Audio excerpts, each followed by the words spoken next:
And welcome back to the Order in Chaos show. We're going to jump right into our the next episode of our series. And today we're going to talk about what happens after collapse. Now, after collapse, instinct is to rebuild, but that instinct is wrong. The first responsibility after collapse is not action; it's orientation. You don't rebuild until you understand what was stripped away and what remained without permission. Because collapse doesn't remove things randomly, it removes what couldn't bear weight. Titles vanish, status evaporates, influence stops traveling, and support goes silent. And what's left standing forces the question people avoid: was any of this ever load bearing? This is where false summits deceive people. A false summit feels like arrival, it feels earned, it feels stable until pressure continues. Then you realize the climb wasn't finished. You were just standing on a ledge. False bottoms work the same way. People hit collapse and assume they've reached the lowest point, and they call it rock bottom. But some bottoms are just another platform made of denial, another story designed to stop the fall prematurely. But collapse continues until it finds something that cannot be removed. That's not punishment, that's structure. Scripture describes this without sentiment. Rain falls, floods come, winds beat against the structure. Same pressure, one stands, one collapses. Now, the difference isn't belief, it isn't intention, it's foundation. That's not theology, that's physics. The philosophers all saw this. Now, Kierkegaard warned that a life built on comfort collapses the moment suffering applies force, because suffering exposes what belief alone was never designed to carry.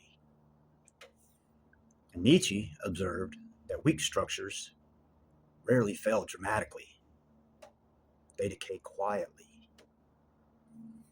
The rot behind confidence, language, and moral performance until pressure completes the collapse. Now, Plato called them shadows, things mistaken for reality because no one had tested them in the light. Now, Aristotle stripped it down further. Character is not what you claim, it's what remains consistent under load. Now, Marcus Aurelius said it without drama. If something cannot endure, it was never yours. Different voices, same law. Collapse is not moral, it is mechanical. This is why it feels merciless, because collapse does not negotiate, it does not explain, it does not respond to emotion. It cannot be bargained with, it cannot be reasoned with, and it will not stop applying pressure until what is false gives away. Now, not because it's cruel, but because it's real. Now, pressure behaves the same way internally. Sometimes collapse doesn't come from outside force at all. Sometimes it comes from implosion, like a vessel engineered to withstand enormous external pressure, but neglected the pressure building inside. Nothing attacks it, nothing sabotages it. The structure exceeds its own tolerance until it collapses inward. That's how identities fail. That's how institutions break. That's how people fall apart. while everything still looks fine from the outside. Now, chaos theory explains why this feels sudden. Complex systems don't fail gradually. They adapt, they compensate, they absorb strain until they reach their threshold. And when that threshold is crossed, the collapse feels instantaneous, even though the conditions formed over time. Now, this is why people say, I don't know how this happened. It didn't happen all at once. It finished all at once. So after collapse, the work is not emotional processing first. It's observation. What still functions without reinforcement? What bears weight without explanation? And what remains upright without urgency, outrage, or applause? That is your foundation.